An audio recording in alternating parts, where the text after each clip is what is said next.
So now we are getting into the vial judgments. All right. So I'm going to read this bottom portion as soon as I get to a certain point. But I call this Revelation 16 to 19, the fall of the ancient Roman Empire. Okay. And we get the vial judgments. So no preterist. I don't believe that this happened. And all of these judgments were fulfilled by 70 AD.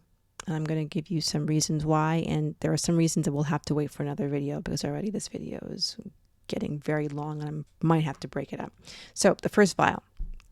And there fell a noisome and grievous sore upon men which had the mark of the beast, and upon them which worshipped his image. And this, I say, this happened around 165 AD, when the Antonine, I hope I'm saying that properly, Antonine plague struck the ancient Roman Empire, just 4 years after the general persecution of the church. So this was the mark of the beast system, right, that I propose was happening at this time under Marcus Aurelius. All right. And again, that's a topic for another video, but there wasn't like a literal stamp on the forehead or on your hand. But there were certain rituals that you were expected to perform, and like certain pledges and oaths. Like if you were a citizen of the ancient Roman Empire and you were engaging in emperor worship, there were certain things that you had to do in order to prove yourself, and you were given certain certificates if you made your tributes and paid, to basically pledge your allegiance to the emperor. And the Christians were persecuted and killed at this time. The second vial judgment, and I believe that this was a plague. This was the vial judgment. This was the judgment of God against the ancient Roman Empire for this idolatry, like for the righteous blood of God's messengers and God's saints having been shed and sacrificed because of these this wicked beast system. The second vial. So the second vial pours out upon the sea, and it becomes as the blood of a dead man, and every living soul died in the sea. Okay. And sea language is like spiritual, like it's basically when you see sea, that's like people, right? So a lot of people died of this plague at this time.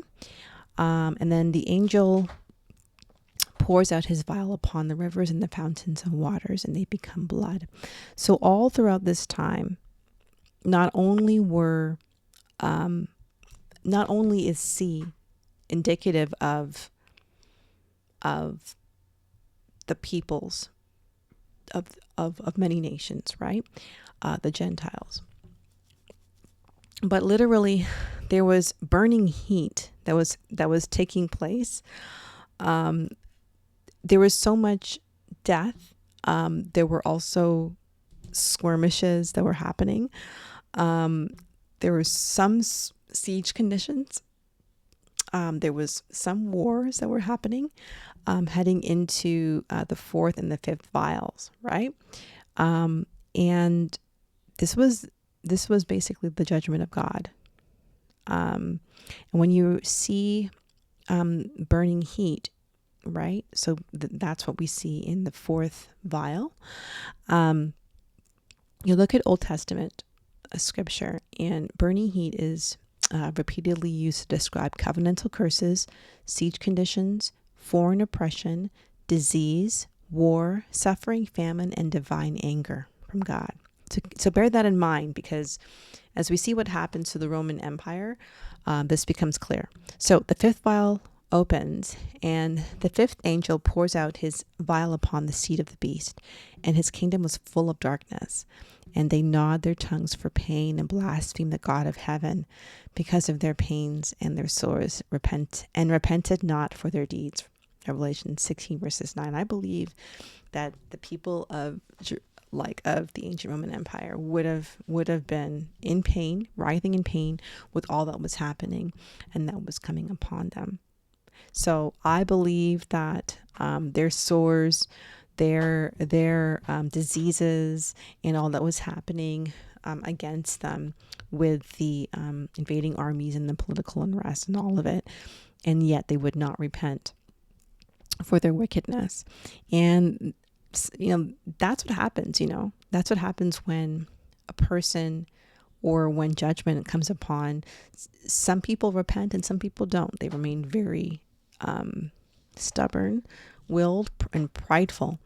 The sixth vial. So the sixth angel pours out his vial upon the great river Euphrates, and the water thereof was dried up, that the way of the kings of the east might be prepared. So, and that's in Revelation 16, verses 12. So the depleted Roman legions were seriously impaired with regard to their capacity to repel the invading Germanic forces. Going into the 3rd century, the ancient Roman Empire began to suffer multiple serious crises, such as additional new plagues and several crushing military defeats at the hands of the rising Sassanid Empire, which entered into the territories of the empire through the eastern areas of the Euphrates River, as Revelation 16, verse 12 is envisioned. Okay, so that's why I'm thinking that these vile judgments were against the ancient Roman Empire, because of all the events that were happening during that time. So the 7th vial. Then the 7th angel poured out his vial into the air, and there came a great voice out of the temple of heaven from the throne, saying, "It is done." So this is where I'm open to, until I find something else in history. I think this happened between 235 and 284 AD. Okay. There were voices and thunders and lightnings, and there was a great earthquake, okay, that we get, such that was not seen since men were upon the earth. And you know what ends up happening when we see earthquakes, right? That imagery, that means that there was political upheaval. The great city was divided into 3 parts, and we get that in Revelation 16, verses 19. And so what ends up happening, the city itself is not divided at this point in time. I don't believe that that is what is being said here. I do believe, though, when I look in history, I do see that the ancient Roman Empire was divided into 3 parts. Okay, so, and this happened shortly after this plague, right? So it's divided into 3 parts, and cities fell during this time. There was upheaval. There was a lot of wars. There was Germanic forces coming in. There were sieges, right? And I believe that when they say the great city was divided, I believe that the great city actually represents the ancient Roman Empire. Is code for that, okay? Aurelian reunites the empire. So the empire is split into 3, okay? In Revelation 16, verses 19, and you can look this up in history, if you want to. This happened at this point in time. Aurelian then reunites the empire. Okay, and this happens between 270 and 275 AD. And Constantine inherits a united empire. So then in 302 to 337 AD, we get Constantine, who inherits a unified empire. Okay, and I believe that he is the 8th beast. And it's of the 7, okay, that goeth into perdition, okay, as stated in Revelation 17, verses 11. And Constantine creates a Catholic version of Christianity. Constantine dies in 337 AD, and the Roman Empire is divided under his 3 sons. The office of false prophet diminishes in power. Thrones are cast down as the Ancient of Days sits. Daniel 7, verses 9. But the body of the beast of the ancient Rome, of the ancient Roman Empire, goes on. Okay? And there we go. So the office of the false beast prophet diminishes from beast status, right? And then I believe at that time, it's highly possible that Satan is bound for 1,000 years during this time, as according to Revelation 20, verses 2. So I believe that he's bound before the actual fall of the Roman Empire. I believe this is possible. I put a question mark there because I'm still trying to sort out the details of that, but I propose it. And in 476 AD, we get the sacking of Rome by the Visigoths in 410 AD. And by 476 AD, the city is finally taken, and we get that imagery of that in Revelations 17 verse 15 to 18 to 24. Please read that when you get the chance, because this is a pretty big it really does explain how the kings of the ancient Roman Empire saw and beheld the ancient city of Rome, and then how they turned on the ancient city of Rome. So it's really, really divine judgment, and totally God behind all of it. All right. And then we got 1,000 years, right? So, okay. So at 476 AD to 1476 AD, I think that this is the possible timing of the start of the Middle Ages, right? And the reign of Christ and the saints in the spiritual realm commences, okay, in Revelations 20 verses 4. Now,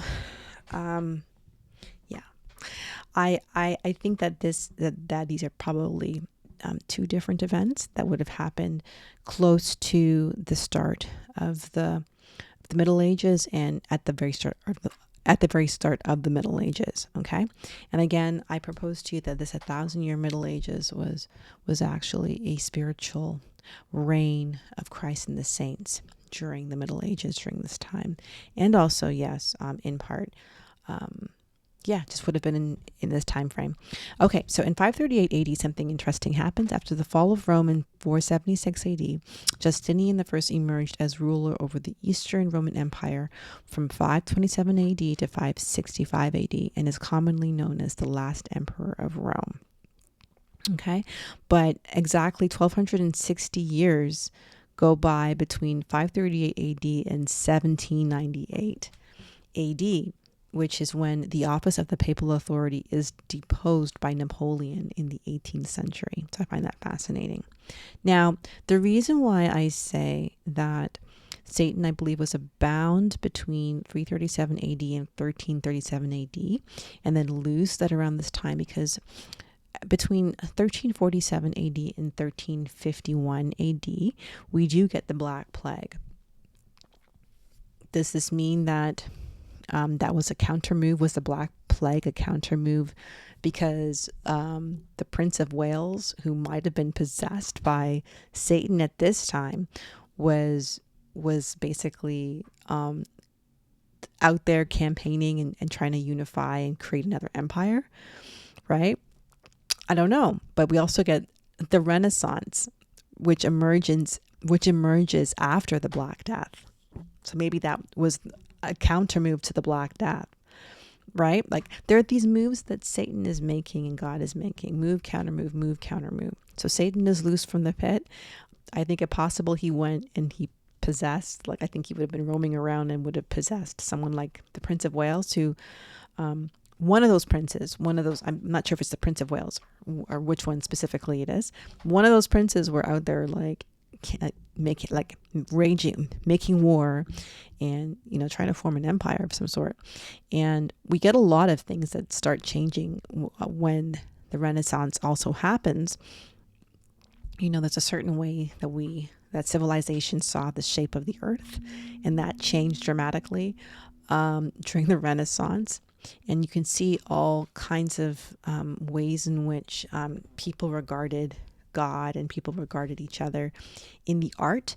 The art was very, I don't know what to say, satanic, very revealing, tasteless. I thought, you can just look at just judge for yourself when you see the art in the Middle Ages versus what we see in the Renaissance, and you be the judge. Okay.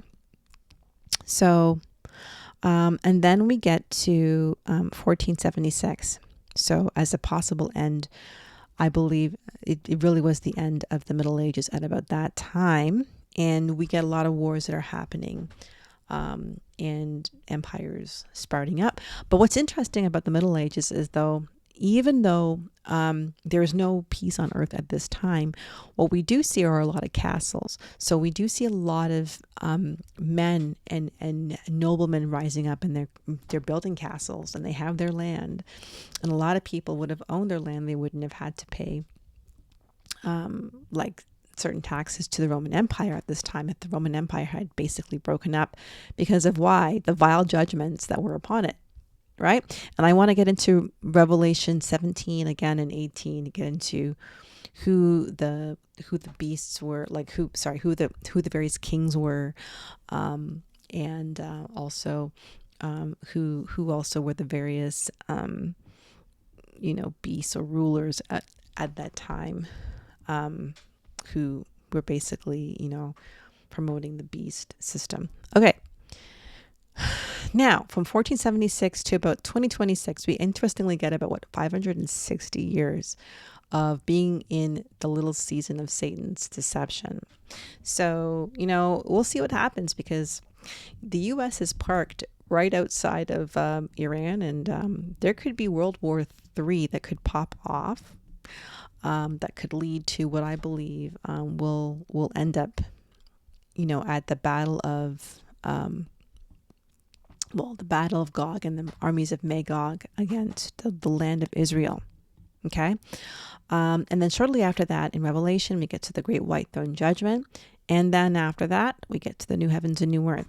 So I'm going to make this available. I'm going to just mention what I have here below before I wrap up this rather long video. So I just wanted to make a mention that Marcus Aurelius, so around 161 AD, he is recorded to have resumed a more general persecution against Christians, which is what I have said, from about 161 AD to 180 AD. And then Decius, about 249 AD to 251 AD, and then Trebonianus, right, Gallus, from about 251 AD to 253 AD, and finally Augustus Diocletian, who reigned from 283 AD to 305 AD, who was what has gone down in history as who is known to what has gone down in history as the Diocletian persecution, or the persecution of Christians. This is the last general persecution to be in parts of the empire until Constantine, who reigned in 306 AD to 337 AD. Okay, so I just wanted to make mention of that. All right. Now, there is the Christian persecution of the saints, and that continues under the office of the papacy, or the then Roman Catholic Church. I think that Christians would have been persecuted at that time. It might have ended somewhat under Constantine, when Constantine basically made a Catholic version of Christianity, but anybody who was not about that would have been persecuted. So I don't know for sure, but it's just kind of my thinking that there would have been persecution when it continued. And then of course we have the religion of peace persecuting the saints and the Christians, right? And that continues to this very day, and I think will happen up until the great white throne judgment. And then there is no more persecution forevermore. Okay, so I will clean up this video. I will clean up this timeline and offer it in the description below. Thanks very much. I do appreciate you staying as long as you have to watch this video. And I will clean up this timeline so that you have a copy of it. Let me know what you think in the comments below. And I will see you in the next video. Take care.